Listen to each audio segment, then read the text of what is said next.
Welcome to another episode here. Excuse me. Wow, what an entrance. Welcome to another episode here at 718 Sports. My name is Miles Capone. I'm joined along by my co-host, Isaiah Ruben Patel, repping that Drake, repping that in Toronto. And today's a big day. Today is the NBA trade deadline. There's already been quite a few trades, I would say, that have taken place over the past few days. And just want to jump right into it. I mean, Luka Doncic going to the Los Angeles Lakers, a trade that, in my opinion, came absolutely out of nowhere. I'm sitting in this room, so I'll tell you guys a story, right? Sitting at this desk in my room, watching some regular show, getting some popcorn, just a very late night snack here on the East Coast, and suddenly my phone buzzes, and I don't get a lot of phone buzzes at 1 a.m. typically. So I check it, and I see Luka Doncic getting traded to the Los Angeles Lakers. I couldn't believe it at first. I thought it was a prank. I genuinely thought that Shams was playing with us, or that ESPN sent out a notification that, wasn't real, or just like they were going to take it back and say that was a mistake. No mistake. Luka Doncic, probably a top 5 player in the NBA, certainly now, certainly a few years ago, has been traded to the Los Angeles Lakers to be paired with LeBron James. Anthony Davis has been sent to the Dallas Mavericks, along with a first-round pick and some other pieces. This is massive. This is like one of those trades that you're never really going to forget where you were when that happened, because a total shift in the NBA Western Conference landscape. You got the Lakers. Not even Western Conference landscape. This is a whole reconstruction of the NBA for the next 10 plus years. Oh, yeah, absolutely. And I think, a lot of questions are going into place of, LeBron's going to retire soon. Where's LeBron James? Who's going to take LeBron James' spot? Now we have a little bit more of an answer of, who's going to be the succession to LeBron James. Now, that being said, LeBron is still playing at a high level. Lakers are still playing pretty good basketball. But now they got Luka Doncic in there. We're also going to have to add, they also just added Mark Williams last night. So the Exactly. Lakers are making a push. If I can hop right in this too. I think we were both taken aback by the Luka Doncic trade. I mean, I woke up to my fantasy basketball group chat blowing up. I think everyone in the world thought that Shams was hacked. If this was Woj, we would have believed Woj. No offense, Shams, but I mean, it seemed like even the famous Mavs owner Mark Cuban was surprised by this move. And it seemed like even Rob Pelinka rubbed it in the Mavs' face with making it seem like their GM brought everything and it was all their GM. So very interesting trade. I mean, the reasoning behind the trade, it breaks my heart. There's an essence of thinking about Damian Lillard in Portland. I personally, it's Damian Lillard was my Mike Trout. Like, why is he in Portland? Like, they're not going to win anything. They haven't done a lot. Like, I want him to go win. But Luka just took this team to the finals last year. They were a couple games away from winning the NBA championship. Right. This is last year. This isn't 5 years ago. This is last year. So the reasoning behind it was astounding. When I think of the Mavs, I think of Dirk and I think of Luka. Two foreign guys. They played their 1 year together, but it's the culture. Luka was a Dallas guy. Like, he wanted to spend his whole career there. He was loyal, and he was loyal to the point where they were winning games. They were building a team around him, and it was just heartbreaking to see that they're trading him because his conditioning isn't good enough. It was heartbreaking. And I also want to add, we're gonna have the same kind of take on this. This trade makes absolutely no sense for the Dallas Mavericks. Just genuinely doesn't make any sense. Anthony Davis, as good as he is, he's a strong player. He's a great big. He's a top 5 big in the league for sure. You don't trade your franchise player after going to the NBA Finals, especially considering they were a 5 seed last year. Luka took the team to the NBA Finals, had a lot of great moments with this team in the past, and now you're just going to let him walk away and not even let him walk away. Just throw him out of the window and say, you know what? We're good. We don't need you anymore. Yeah. We're going to go with Anthony Davis. Doesn't make any sense to me whatsoever. I would even say throwing in Max Christie and the pick. I heard Danny Ainge didn't even know people were being traded to the Jazz. It was just a very weird trade. Max Christie being thrown in there was just also a strange thing. The Mavs don't really need Max Christie. They needed another star. They needed another star around Luka and Kyrie. if you were to tell me that the Mavs were going to trade a superstar, it would not have been Luka. I would have thought Kyrie was gone. If they were to add Anthony Davis, I would have thought they were trading half their roster. The fact that Luka Doncic was traded for Anthony Davis, it flips the year for both teams. I mean, the way the Lakers are playing right now, they just traded Dalton Connect, which is a great player, but they're playing like they're going to win a championship this year. They're now, it's going to be LeBron, Austin Reeves, Luka, freaking Mark Williams. Like that's like not a bad starting. That's I don't know what their point guard is going to be, but that's not a Yeah. bad starting four. Like that's really like not a bad team. Um, and I don't know. Like the Mavs, they just traded Quentin Grimes yesterday. Like they have Kyrie, they have AD, Dwight Powell still there. Gafford's had a solid year, but very disappointing. And it breaks my heart to see like the Mavs were giving out refunds for season tickets. Like the franchise just gave up.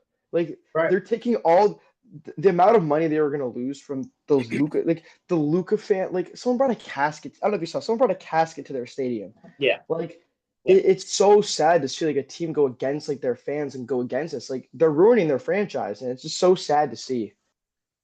Not only that, but there's also like, again, like as you're saying, I think that's a really good point. Like they just gave up when they didn't need to necessarily. Like they were still a very strong team. And after they got rid of him, they've lost 3 straight games at this point. And sure, Luka is hurt right now, might be a few games out, but I mean, the Mavericks have not looked particularly great since the trade. And it's just disappointing to see. It's disappointing to see like how this went down. The Lakers were kind of thought they were joking. They were like, oh, okay, sure, we'll take Luka Doncic for Anthony Davis. NBA 2K is not letting, my Yeah, team users make that trade. Like, what the actual fuck is that trade? Doesn't make any sense. But yeah, kind of shifting gears here, you know, obviously that talk about the trade for hours, days, years, and the impacts it has on the game. But last night was a big night. Jimmy Butler, the notorious Miami Heat superstar, whatever you want to call it, drama queen, has been traded to Golden State Warriors, which I think is an interesting move. Honestly, I don't know why Jimmy wants out of Miami so badly. The fact that he wanted out was kind of odd to me. And, for years, it felt like Miami was home for Jimmy Butler. It's finally a place where he can establish himself. He made a few deep finals runs. And just kind of like out of the blue, Jimmy's kind of given up and said, I don't want to do this anymore. Let's go play for the Warriors. I think what was more surprising to me was the 2-year, $121 million extension. Like, you're giving a guy who's barely played this season, who's, I don't know if he's worth that much money anymore. $60 million a year is a lot, especially for a 2-year deal. The Warriors, I don't know. They're really only paying Steph and him right now, but they're a decent team. But for what they just gave up, investing in Jimmy Butler like that is it's a very risky gambit. It's risky gambit, but looking at the numbers here, he's slowed down. To be fair, he's only played 25 games this year, but he's averaging 17 points a game, 5.2 rebounds, and 4.8 assists compared to last year, where he was averaging 20.8 games, 20.8 points per game, which, that's a 3-point drop right there. And not only that, but he is 35 years old. So the age is getting up there. Not necessarily a huge problem yet, but he's certainly not been the best player as of late, especially off the court. That being Mhm. said, though, Jimmy Butler, like, flushes in the DNA. He's a very smart, gifted player, especially in the postseason. We've seen that with Miami. He's taking teams that don't really have any business, being in the playoffs at all the way to the NBA Finals. So you never really know what's going to happen with Jimmy Butler. He's always that wild card player who just comes out of nowhere. Pair him up with Steph Curry. I mean, like that's something. You know what I'm saying? And that's something that's really cool and something that's really interesting. And will it work? I don't think so right now. I don't think the Warriors are true contenders. I think a lot of these teams are just kind of throwing their hands in the air and just kind of going for it. I think, you know, there's one team that realistically is the best team in the NBA, in my opinion, and that's the Boston Celtics. Mhm. and everyone else kind of is going to fall to that. And maybe just because I've lived in New England the past 2 years and I've seen the role of the Celtics and how good they are, and it's kind of a little bit in your face more here than it is other places. The Celtics are legit. They are I legit would say though, superstars, I and agree with you. Yeah. I Mhm. don't think that everyone's just trying to take them down, and I don't think many teams are going to be able to, honestly. I agree with you. I mean, the Celtics are the best team by far. They have so much, like even like guy like Peyton Pritchard, who was bad, not bad, but wasn't great for 2 years. Has really blown up the last year and a half. But if anyone could beat them, I have to say it's looking like Miami. No one's really talked about Miami since the trade because everything's about Jimmy Butler. But Miami got a first round pick, and we know how well they draft. Andrew Wiggins, I think, is going to fit in great with that team. They're really now giving Tyler Hero the reins of that team. It's Tyler and Bam's team. So being able to have like the way I like them is like the way I like the Pistons. Like the Pistons are a really young core. They have a star, but they can build around their star well, and the team is together. I'm really big fan of Andrew Wiggins playing for the Heat. I think he'll do really well. Dennis Schroeder got traded to the Jazz. Um, PJ Tucker's coming back to Miami, so him and Kevin Love are going to be really like the old heads on the team without Haslam there. They're going to be like the real like the mentors of the team. So it's really nice to see. I mean, I think you give Miami another year or two. This upcoming draft has so many top guys. Like I could see Miami be a contender for the next 4 or 5 years with this team now. Yeah, absolutely. Were you saying that Miami's a top contender now for the Celtics, or I'm a little confused by that? Like, I are mean, they I championship think contenders now? Because I don't think yeah, okay. you framed it as they're the biggest competitors to the Celtics in the Eastern Conference right now, which I don't agree with at Yeah, all. I don't But agree with either. yeah, I think that Miami is Miami the way Miami is like the Braves in baseball. Like they're gonna get 10. Miami is a playoff team. I'll start there. Miami is a playoff team. They're going to be in the playoffs. They have two All Stars in my opinion, and they have a solid team full of role players. They, I don't think, are better than Boston this year. But as Boston's guys are gonna like, they can't pay all these guys so much money.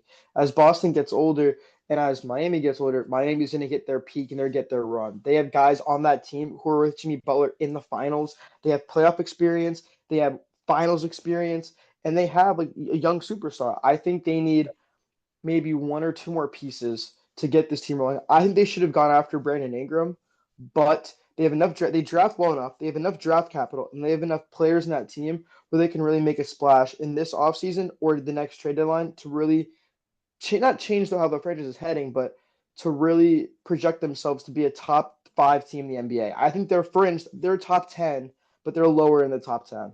yeah.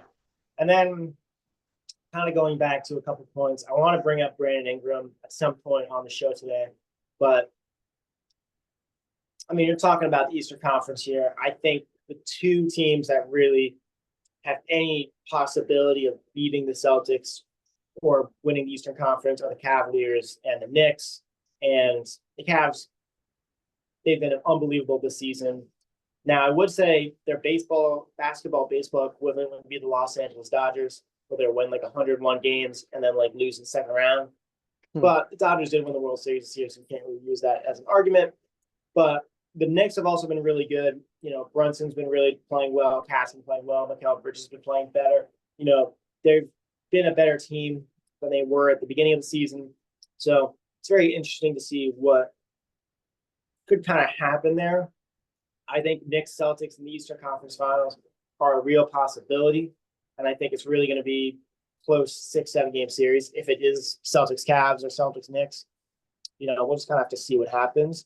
But going back to the Brandon Ingram trade, you're a Raptors fan yourself. To me, I'm not really sure why the Raptors made this move because it seems more of like a contender kind of move. But I mean, the Raptors are 16-35 and they're 13th place Yeah. in the Eastern Conference. They're trading for a player, giving up picks, and getting rid of some assets. So I'm not really sure what went behind that move, but you know, they have potential to be good next year or the year after, but I'm Hmm. not really sure if Yeah. right now is the year they're going to be very good. I think you're completely right in that sense. I think that this the Brandon Ingram trade to Toronto only looks weird because Toronto isn't a championship contender and like a win now team. Because that's where you would send a guy like Brandon Ingram to a team that like because it's like that Brandon Ingram would fit on so many other teams because of how versatile he is, but he's a winner. Like he Wait, plays. but this is so dumb because he's an unrestricted free agent next season. I think you have to hope that he resigns. I think that's the only way that they trade. Like because they gave up Bruce Brown, Kelly Olynyk, a first and a second, so they gave up a hefty A pull. lot. Bruce Brown's very good. Kelly Olynyk's been very solid, and a first and a second. But the way you have to think about this is that New Orleans just lost DeJounte Murray. His future's unknown. You were gonna end up having to trade C.J. McCollum, Brandon Ingram, or Zion. Um, and Nola hasn't been very good this year. I mean, they're not even contending either. I think the hope is that you can develop these guys for one more year. I think both these teams are looking at next year. Scotty Barnes is having a solid year.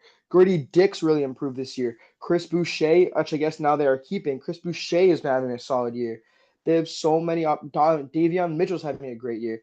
I mean, the Raptors are really looking at this like we have a young core. We're bringing in a more experienced guy. Brandon Ingram is not super old. He's getting a little older, but not super old. But you've an experienced core now, and that you're trying to build these guys for the next 3 to 4 years. Both these teams are looking in the future. No one's looking to win now. They're both looking to win the next couple of years. I think the window is open longer for Toronto if they re-sign Brandon Ingram because of how young Scotty Barnes, Grady Dick, Davion Mitchell, etc., Boucher, for how young they are. While Nola, CJ McCollum is getting old. Zion's always up in the air. I mean, DeJounte Murray's out for the rest of the year, so this Right. trade really is just it's the Raptors taking a huge risk and huge gamble that Brandon Ingram will resign because I'm not sure if he'll resign. I don't know. I'm not really sure where he's from, but it's hard to get people to stay in Canada. I can tell you that it's hard to get people to stay in Canada. And it's Um, also like, look, Pelicans like have not been a good team this season. Have been absolutely terrible. Uh, they're a joke in the Western Conference. So for the Pelicans, it makes sense to shed this kind of player and get some assets, get some trade picks. I think they might have gotten a steal for him too. I Oh wonder if yeah, he's the best. The Pelicans got a really big haul back, so it makes me wonder what like other teams were offering. right. Absolutely, man. I think you know the shift of the league has been so interesting to see, over the past few years. It's like players being traded around left and right. I feel like maybe I'm wrong, but when I was younger, when we were like middle school age, 2015 to like 2018, 2019, players genuinely would like stay with their team, right? LeBron would stay on the Cavs. The Warriors made some big moves with KD, but like for the most part, like Russ stayed on the Thunder for a while. Like there wasn't a lot of crazy giant big moves. Melo was on the Knicks for a while. And then Mm. like 2019, 2020 came along. Now we got a little bit of a younger generation coming in and kind of making a bigger play and a bigger role here. So it's very interesting to see like a trade like this wouldn't happen 15 years ago, especially the Luka Mhm. Doncic trade, like would not happen. You know what I'm saying? Like, I think I think that's exactly what you're saying though. Like it wouldn't happen so long ago, but it's a new era. I mean, like right. looking back 15 years ago, like loyalty was a huge deal. Loyalty meant everything. Dirk never left the Mavs. Like Dwayne Wade never left the Heat. Like loyalty mattered a lot more. Now it's about who's gonna pay. You know what I mean? Like for example, with this Brandon Ingram trade, you have to think like the Pelicans are expecting Brandon Ingram to walk. So why let him walk when you can get some return and maybe he'll come back to you no matter what? When I think of like this era, I think of Aroldis Chapman and the Yankees. I know you know this trade. Yeah. When they traded him to Chicago, they got back Gleyber Torres. Chapman won a World Series and came right back to the Yankees. Yeah. Like I don't that's think, the yeah, hope. but I don't think Ingram's going to re-sign with the Pelicans though. I don't think it would I make agree. sense. No, I 100% agree. Yeah, I don't know. I just think that Ingram is going to either sign, really sign with the Raptors if he enjoys it and they like what he likes what they're doing, or he's going to ship off to a new team. But like I again, mean, like I think the Raptors are going to pay him a lot. The Raptors are going to look at him like a superstar. Scotty Barnes is better than him in my opinion, but because of the versatility that Brandon Ingram brings as a 3-4 wing, like right, he is worth so much money on a contender. He is one of the best wing players in the NBA, And you see like Chris Middleton's value has decreased over the years, but Chris Middleton winning a championship was a key part of that team. Like Right. you need a guy like Brandon Ingram to win a championship. So teams aren't going to pay him a ton because he's not the same player that he was 2, 3 years ago. But the Raptors will pay him like he was 2, 3 years ago because they need a cornerstone staple like that on this team to help build a future for them, especially if they're not having a great year. If they can even make the lottery and get lucky, like guys like a guy like Dylan Harper or Ace Bailey, even Cooper Flag hypothetically would work perfect with that team with Scotty Barnes in them. Like that would be if you were able to put Brandon Ingram at a two, even a two or a three, like you flip him around with Scotty Barnes and get someone else in there as a one or a four, like that team looks really scary. Exactly. I want to take a look at this website that I personally love. It's called Tankathon, and it basically tells you who's, because I heard Cooper Flag in there, got me thinking. There are some teams that could definitely use a Cooper Flag on their team, and the way that the NBA does their draft order and their draft odds doesn't really make any sense to me.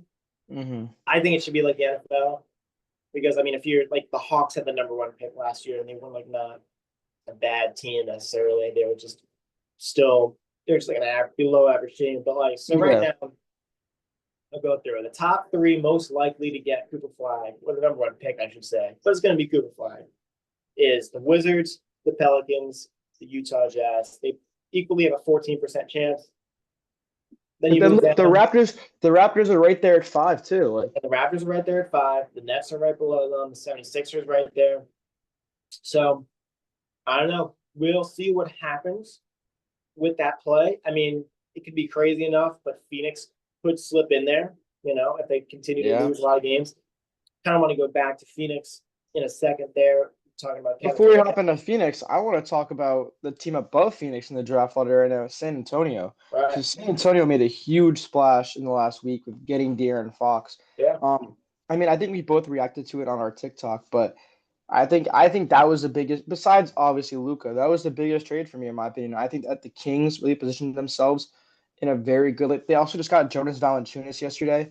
Um, as a Raptors fan, I loved him, but the Kings positioned themselves very well in terms of what they want to do for the next couple of years. Like the Kings have had like a solid year, I'd say. It hasn't been a great year, hasn't been a horrible year, but getting Zach LaVine, De'Aaron Fox is sad to go, but getting Zach LaVine, getting Valanciunas, like they're positioning themselves in a very, very good direction for the next couple of years of franchise. They got a lot of draft compensation back from that Zach LaVine trade.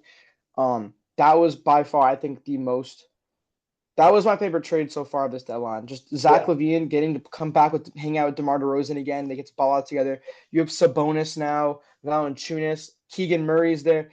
They have a really good team down there now in Sacramento, and they're gonna be letting the beam up for the next couple of years. Yeah, I think so too. And I think, there's been a lot of turmoil in Sacramento, especially with the firing of Mike Brown. And but then kind of just want to talk about the Spurs too. They got themselves, I mean, De'Aaron Fox, who's one of the premier point guards in the league right now.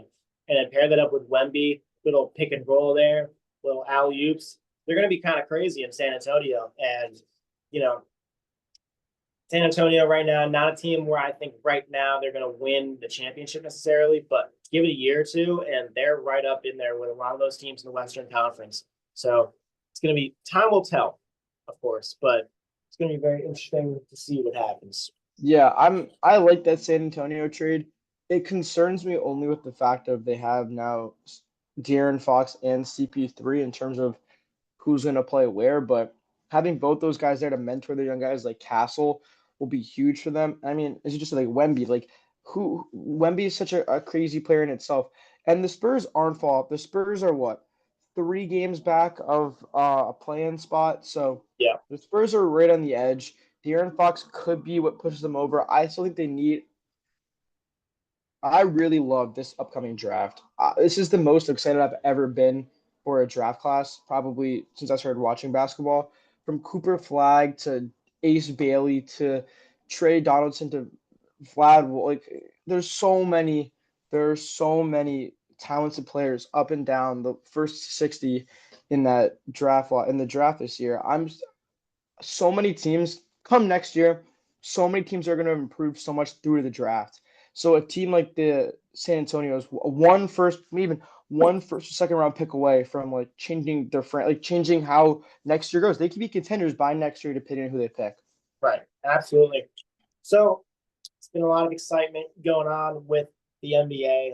It's been a lot going on. These teams have been making some big moves, but I think another big move that could happen as of this recording, as of Thursday, February 6th at around 11 a.m. Eastern Standard Time. Kevin Durant is still on the Suns. Do you think he's going to stay on the Suns? Or do you think he's going to be moved at the deadline? I don't know. I was expecting him to go to the Warriors. I saw you shut that down. It's so hard to talk about Kevin Durant because it's like, where couldn't Kevin Durant play? Like, where could he not play? He fits into every single team anyway. Like, there is no team that doesn't want Kevin Durant. I think you can agree with that. Yeah. It's Well, more like, what do you give up and what do you get back for the Suns? The Suns have made it clear, or Bradley Beal has made it clear, but he doesn't want to leave. He's been traded once in his career already, and I guess there's a lot in his family. Devin Booker's for sure staying. If they trade Devin Booker, something is really wrong with the Suns. So Kevin Durant, I have no clue. I'm looking at the standings right now. The only team that I could see trying to trade for Kevin Durant would be Minnesota and the Rockets in the West, and then or the Heat in the East. But now they're like the East doesn't really need him. The Rockets could trade for him. They have the talent and the capital to trade for him, but it hurts their young core. They're third in the West right now. I can't see a reason why the Rockets would trade for him. The team is already so good. You Van Vliet's playing great. Jalen Green's playing great. A Sir Thompson has come out, or Amen Thompson. Sorry, Amen Thompson's been playing phenomenal this year. I can't see a reason why you trade for him. The Clippers could trade for him, but I have an they don't really idea. have I a have an lot. idea. I have Please. an interesting idea. Call me crazy on this, right? But I saw this last night, just kind of like scrolling through my feed and some ideas. Kevin Durant to the Mavericks, and you What pair do up you? Kevin I would Durant, love that, but Kyrie what do you give up? What can the Mavs? The Mavs gave away Quentin Max Grimes, like Christie the for second draft round pick picks. last year. But do the Suns even want that? That's my concern. Where it's Right. like the Mavs just gave up a second round pick and Quentin Grimes for KJ Martin. Right. Like Like that's the thing. Like KD not would so not KJ, right? Caleb Martin. Caleb Martin. right. Sorry. Like the Mavericks would want KD. Like who wouldn't? But like a trade has to work for both ends of the team. Like that's why when the Mhm. Nets traded KD to the Suns, it worked out because they got Mikal Bridges, Cam Johnson, a boatload of first round picks, and the Suns got their guy in Kevin Durant. So it was a win-win trade for both sides. I think Yeah. it's more of a win for the Nets, in my opinion. But at this point, at least. But there has to be value on both sides, and like the Suns have to get something out of it. Obviously, they have to get multiple first round picks, and an extent The Suns are even a sitting few at role 500 players. right now. I Right, can't see a situation where the Suns wouldn't want to make the playoffs with where they stand. And right, losing KD means you're most likely out of the playoffs. right. But it doesn't say never doesn't mean never, or never does mean never. But they could still make it. Never say never. Never say never. They could still make it without KD. But I can't see a package. The Mavs are only up one game. I can't see a package where the Mavs really like blow the Suns out of the water with getting KD. Right. There's like if they could get KD if they trade Anthony Davis. Like that's the type of situation they're in. I mean, I could Yeah, see a but then trade like yeah, but see, like Katie and Kyrie, like they worked well in Brooklyn. I think it would be fun as a Nets fan to see if the Mavericks try to do it. I'd be pissed off if they won a championship, but you know, but then at that point, why not trade Luca to the Sun? Like why trade Luca to the Suns? Like it makes no sense. Like right. But I then could just see at them that trading with point, the they should just trade Trailblazers. Luka to the Yeah. Suns, and then yeah. I could see a Trailblazers thing with the Mavs. Like the Trailblazers have like Scoot, Malcolm Brogdon. They No, they're not have gonna trade Aiton Scoot. What are still. you crazy? They're not gonna trade Like Scoot. at this point, I don't know what's possible. Anthony Simmons is still there. Like there's so even the Jazz. Like there's so many teams like lower. The Pelicans probably the team in the worst situation in the West right now because they just don't really have a lot of like sparkly guys. Like they have CJ McCollum, but he's a little older. Zion, but he's a little like contaminated. So I mean, the Suns may have to just stick with KD. I think that you can trade KD, but you're gonna have to expect for undervalue. KD's on like the floor for KD versus his ceiling. because he's an But then older it also guy. like Yeah. KD, like he's been a good player, but the teams that he's been on have not been incredibly successful. So I'm not saying Okay. that KD. I'm not saying that KD has an unproven track record. No, he's won championships as a good player, but in the past few years, in his later years, the Nets and with the Suns, he has not. He has not helped the team move anything beyond the second or third rounds. After looking at the standings on my laptop right now, there is one team that can afford to give up a lot for KD, and Which that team is is the Oklahoma City Thunder. OKC could reunite with KD because they have enough first-round picks to throw picks it at doesn't make Phoenix. any sense though. It doesn't make I any mean, sense. yes Why and would they no. do that? Yes and no. It doesn't make any sense. Well, Chet Holmgren's coming back Friday, is expected per Shams this morning. That team is still really young. The playoff experience showed last year. They did get guys like Hardenstein and Caruso to really make up for that differential, but they have enough first-round picks. Where they They're can throw 6 games up in the 1 seed on the. They can throw 5 first-round Oh my picks God. at Phoenix and still have like 10 for the 5. next You think? 15 Okay, years. hold on. That's the okay. That just want to point that out. Kevin Durant is not worth 5 first-round picks. 100% he's not. But when they you're a could, team is like what the you're Thunder, saying. they could throw picks Right. and players at the Suns to get KD, and it would work perfect. I think KD and Shot together would be sorry, excuse my language. They would be amazing together. Bring KD back to OKC too. If he went, oh my, that's too like crazy to think about. It's very unrealistic, but it's not impossible. I'll say that. So It's not impossible. For those of you listening and watching at home, what me and RP doing right now, it's called fantasy. It's not real. This is pure fantasy basketball. Now, you may be saying to yourself, guys, why are we talking about this? Why are you guys even saying stuff like this? That trade is so unrealistic. Well, you know what else was unrealistic? Luka Doncic getting traded to the Lakers. That was pretty fucking unrealistic. Excuse my language. Okay? Like, anything is possible at this point. Mm-hmm. When I'm laying in my bed at 2 a.m, scrolling on TikTok on a Saturday night, the last thing I'm expecting on my phone is a trade saying Luka Doncic is traded to the Lakers. Well, guess what? It happened. Mm-hmm. It happened. So if I see a notification that the Suns are trading KD to the Thunder, I'm going to be surprised, but I'm not going to be as surprised because I'm already preparing for crazy stuff to happen. So I think if KD goes to the Thunder, it only improves the Thunder. I think. Correct. Okay. This is my hot take. You're a big hot take guy. I'm not a big hot take guy. Let's hear it. If KD ends up getting traded to the Thunder, I'm taking the Thunder over the Cavs and over Boston to win a championship. I think KD, with his experience, with his finals experience, with just who he still is as a player, would elevate the Thunder by so much that this year they are better than both those teams. Next year, it's a whole different story. This year, they would be the favorites to win a championship outright. Okay, yeah. I think that is a hot take, but I don't think it's as hot as I think maybe you think it is. I think it's a take. I think it's an interesting take, but I think right now the Thunder could dethrone the Celtics. Mm-hmm. I think it's a possibility. Well, I say, do I think it's going to happen? No, but it could absolutely happen. Like wouldn't be shocked. The Thunder are a strong team. They play strong basketball. It would make a lot of sense to me, but you're talking about KD going to the Thunder. Yes, it would elevate it, but I agree with you. I don't think it's going to be a terribly hot take, but I think that here's a hot take. Mavericks trade for KD. Mavericks could easily win the Western Conference this season.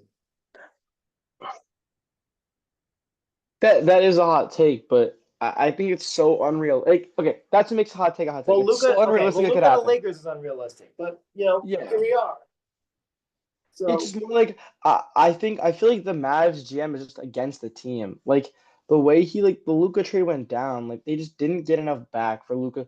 No matter how much they disliked Luka's conditioning, his value to that team, not just in general, but to the Mavericks franchise itself was astronomical. He may have had the most value for a team besides like Anthony Edwards, LeBron, Shea, and Tatum. Like those are the guys, even Steph Curry. Those are the guys, okay, and Jokic. Like those are guys who are like the untouchables. You know what I mean? Right. Like not even in general, but just the value to their franchise. The fact that the franchise, I've never seen someone walking around at a Mavs game with a Dylan Gafford jersey. It's everyone has Kyrie or everyone has Luca. You know what I mean? Dylan Gafford's been great, but no one ever. You see 77, 77, 77, 11, 77, 77. Like It's like, yeah, it's like what Luca put it meant in to that hockey terms. franchise. To put it in Yeah. hockey terms, it's like Wayne Gretzky getting traded from the Oilers to the Kings. You know what I'm saying? Yeah. Like it's like that. It's like Oh, Wayne yeah. The Gretzky value was the Luca number one had. player on the Oilers ever and maybe ever, and Yeah. um, represented Canada as a whole, and they gets traded to the Los Angeles Kings. You know, it's like a similar ass trade, right? Like Yeah. complete landscape shift, just like boom. Yeah. The So, value Luca had to the Mavericks and what they got back for him just makes me think that the GM doesn't know what he's doing and that they can't compete. They're in the playoffs right now. I can't see a situation where they trade for a star this year or next year. I think they traded their future. Like they really did. They just showed the world that they can't run a franchise. I can't see free agents wanting to go to Dallas. Unless they draft Lucky again, I can't see them doing anything. I really can't. I don't know. Like a team like the Hawks have a better situation to get KD. A team that traded for away Luka Doncic to make the Hawks better situation to get KD because I have more faith in that GM making the right move for that franchise because he hasn't traded away a star like Trae Young. right. Like that's the opinion I have. And with that, that pretty much wraps up another episode here at 718 Sports. Isaiah is exhausted from the high levels of drama that's been going on in the NBA, and so am I. The trade deadline, as of right now, is still 4 hours left. So anything could happen. Stay tuned to our TikTok accounts at 718 Sports for more content. We're going to be updating you guys live. Pretty much whoever sees the story first is going to break it. So last few times it's been me, but it's been Isaiah. You know, Isaiah got lucky, you know, doing the past 5 once or so just because I had class all day. But I had no class today pretty much. So if anything happens before then, you know it's me putting up the content, you know, but we'll see. So thank you guys for tuning in. Enjoy. Have a wonderful evening and stay tuned for more.